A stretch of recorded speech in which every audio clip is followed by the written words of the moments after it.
All right, welcome to the deep dive. Today, we're really going deep into Filipino stick fighting. Yeah, Specifically, Cabales Serrada Escrima. that's right. You, the listener, have shared a really great source with us, a book called Filipino Stick Fighting Techniques, the Essential Techniques of Cabales Serrada Escrima. And our mission today, our goal, is to unpack it all for you. Like, really get to the core knowledge of it, the history, what this martial art is all about. Right.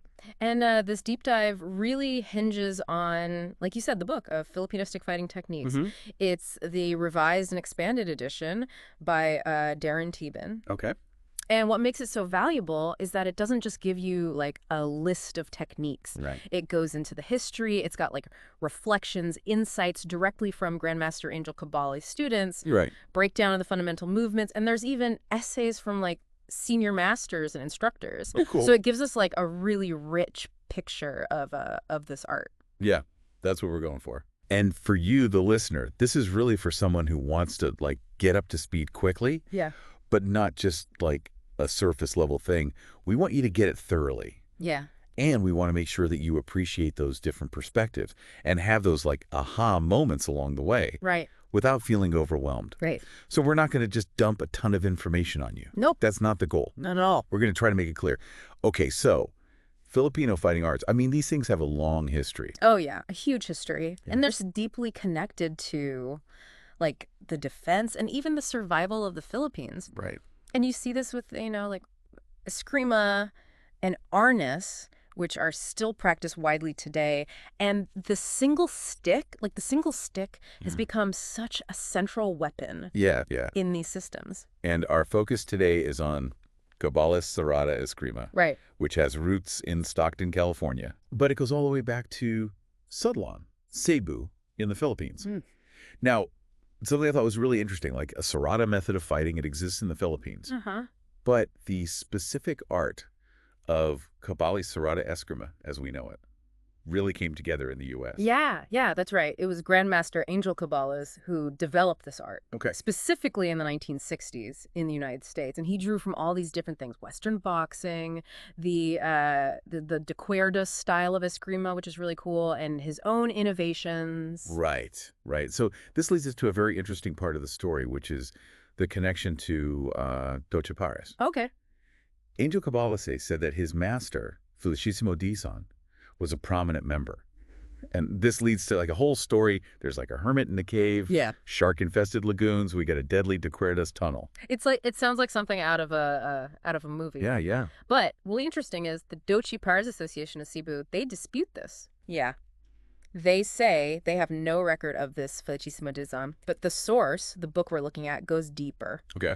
And it suggests that maybe there was an older Doce Pares society, Interesting. maybe with ties to Mount Banahaw Okay. in southern Luzon.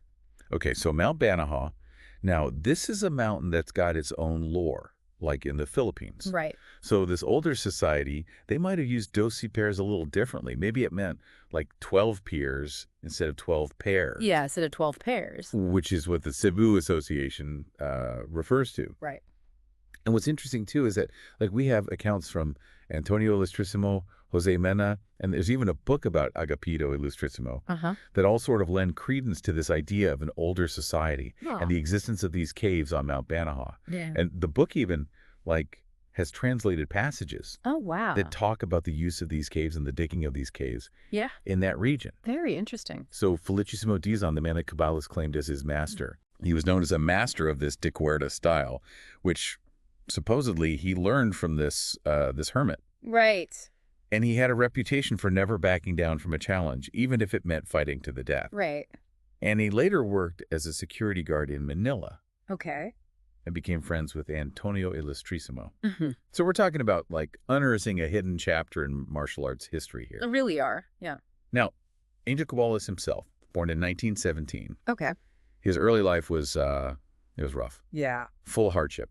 And what's interesting, his original goal, he wasn't into stick fighting. Really? He wanted to be a boxer. Okay.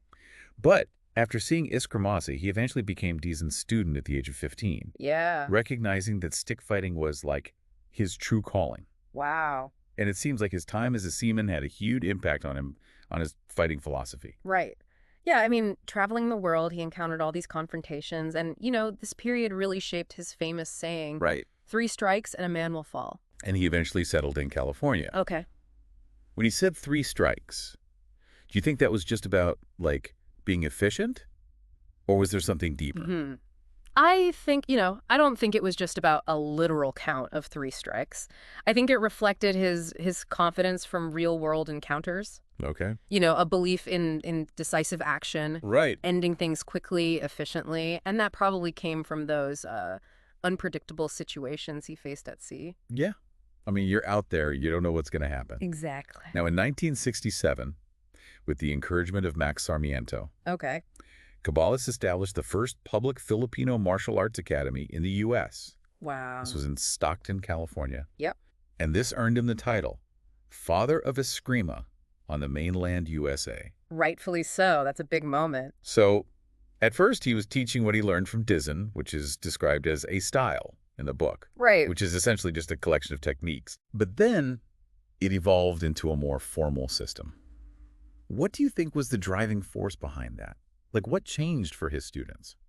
Well, around World War II, a lot of martial arts started adopting these structured curriculums, these ranking systems, Oh. and, having this defined progression, Yeah. a clear set of skills. I think it made Cabales art, it made it more accessible. Right. And probably more appealing to a wider range of students. Yeah, definitely. Yeah. And the name, Cabales Serrada Escrima itself. Nice. It apparently came from someone remarking on how many closing techniques his art had. Right. Magasaradas. And the curriculum, it wasn't static either. Right. Like, it went beyond just stick and dagger, and it incorporated empty hand techniques. How did that happen? Well, students like Dentoy Revelor, Okay. they played a big role in that, bringing in blocks, locks, kicks. Right. And then they implemented a ranking structure based on 12 angles of attack. Oh, interesting. Which gave a much clearer path for students to progress. Okay, so the term Serrada can be a little misleading Yeah, a little bit. if you don't understand the context. Yeah. It doesn't necessarily mean that Cabales Serrada Escrima is just a close-range fighting art, Right, exactly. right? Even with the adoption of those shorter sticks later on. That's right. So how do we clarify that? Well, Cabales Serrada Escrima, it's fundamentally a medium-range art. Okay. The focus is on using the stick and the checking hand Right. together, simultaneously. Serrada, in this context, it's more about closing in on an attack. Okay. Or maintaining that closed guard. I see. With your body, with your weapons, as you counter. Yeah. Not just about being close. Right. So it's not just about the distance. It's about the way that you're using your body. Yeah, how you're controlling the space. Right. And your opponent. So it's about understanding how all these techniques connect, right? Absolutely. And understanding the concepts, the principles, the strategies behind them. Yes, and that's a key takeaway from the book. It's not just about memorizing techniques. Right. It's about understanding the why, Right. not just the what. Exactly. The book makes a great point. Any martial art and any practitioner, they're only as good as the concepts they understand. That's right. So I've got a good sense of the origins, how the system developed. Yeah. But let's talk about the training. Okay. Like, how do you train in this? What's the philosophy behind it? What are the essential attributes a practitioner needs? All right, so the book lays out several foundational things. First, body positioning. Biomechanics. Mm-hmm. Understanding how to generate power. Right. Then you have distance control. Okay. Knowing when to be long, medium, close range. Okay. And how to move between those ranges. Right, seamlessly. Seamlessly. Then, footwork. Of course. Mobility, creating angles, force. Right. Then you have striking qualities, not just hitting hard. Right. It's about precision, timing, intent. Yeah. And of course, the checking hand. Yeah. So important for controlling your opponent's weapon arm. Right. And I thought it was interesting that all the defensive techniques are taught starting from a natural posture. Yes. Why is that? Well, the idea is to develop realistic reflexes. Okay. So by training from a non-combative stance, you cultivate those reflexes. Yeah. You build that timing, and you're able to react effectively even when caught off guard. That makes sense. Instead of relying on preset stances, which might not be practical. Right.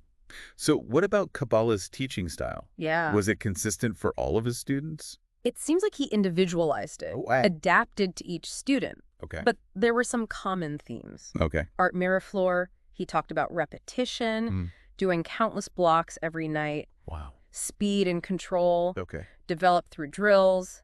And interestingly, beginners, they started with a stick from day one. Wow. Okay. Yeah. And what about sparring, Sparring. Yeah. testing? What was that like in the early days? Well, the book hints that practice back then, it could mean like a really serious encounter. Oh, wow. Maybe even a fight to the finish. Okay. And sparring wasn't just wrist movements. Right. Full arm motion. Full power. Yeah. That's intense. It was combat focused. Yeah. The book also talks about limited ambidexterity. Yes. It seems like Cabales thought that mastering one side was more important than being, like, okay on both sides. Right. His logic was about combat effectiveness. Okay. He believed it was crucial to be 100% proficient with your main hand. Right. Usually right for stick or sword, left for dagger, Okay. rather than being like 50% on both. So be really good at one thing. Yes, yes. But the book acknowledges that for overall development, for like the artistic side of things, ambidexterity is good. Right. It has benefits. And motivation, that's so important. Huge. What does the book have to say about motivation in Cabales Serrada Escrima? Well, it stresses understanding your own motivations. Okay. Whether they're quantitative, like wanting to reach certain ranks, Okay. external recognition, Right. or qualitative, like pursuing personal growth, Yeah. mastery, Yeah. and setting realistic goals based on those motivations. I like that. Yeah. So the 12 strikes and defenses, that seems really central to the ranking system. Absolutely. The 12 strikes, they form the core curriculum. Okay. So students progress by learning the fences against each strike. Right. And the book breaks down like all these different blocks: inside, outside, cross, roof, umbrella, shoulder, punch, fanning blocks, and then the disarming techniques that come after. Wow. We can't go through every single one now, Right.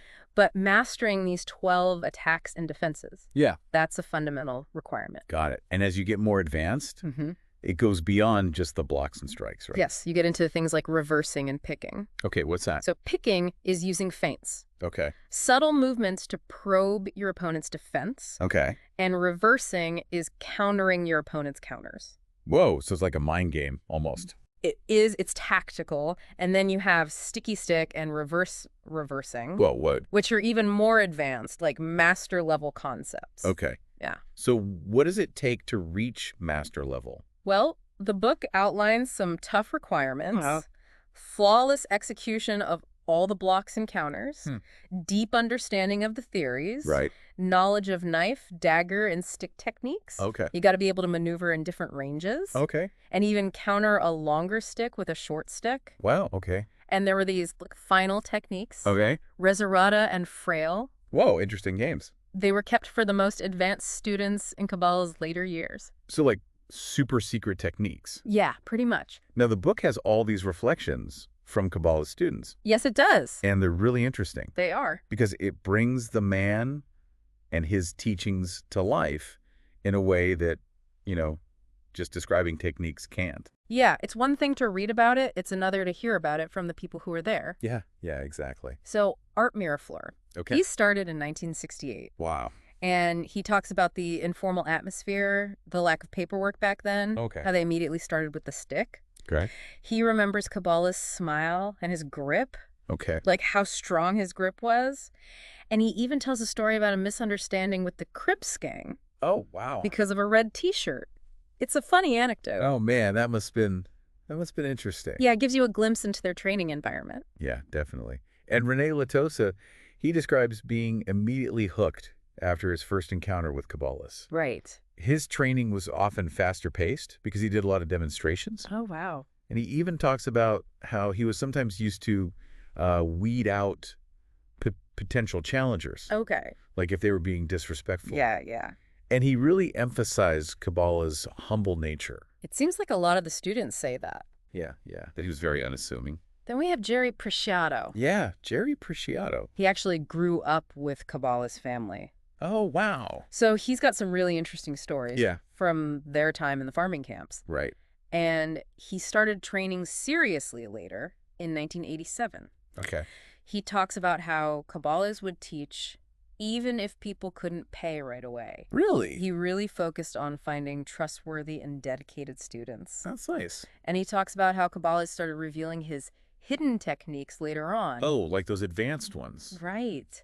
And his description of Cabales' final seminar Yeah. is really powerful. Yeah.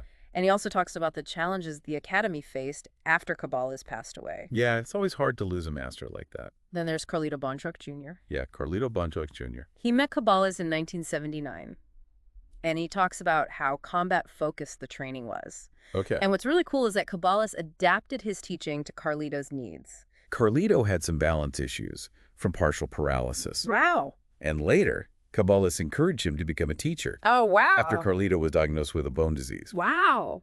That's amazing. Right. It shows you what kind of instructor and mentor Cabales was. Really does. And Khalid Khan, Khalid Khan. trained from 87 to 91. Okay. He emphasizes the importance of learning that first stage of Serrada correctly Okay. to develop that snap and checking. Yeah. And he has a story about using Serrada to defend himself against kidnappers. Oh, wow. A real-life application? Yeah. That's incredible. And he talks about the mental conditioning aspect Right. and that Cabales wasn't interested in personal glory. Good.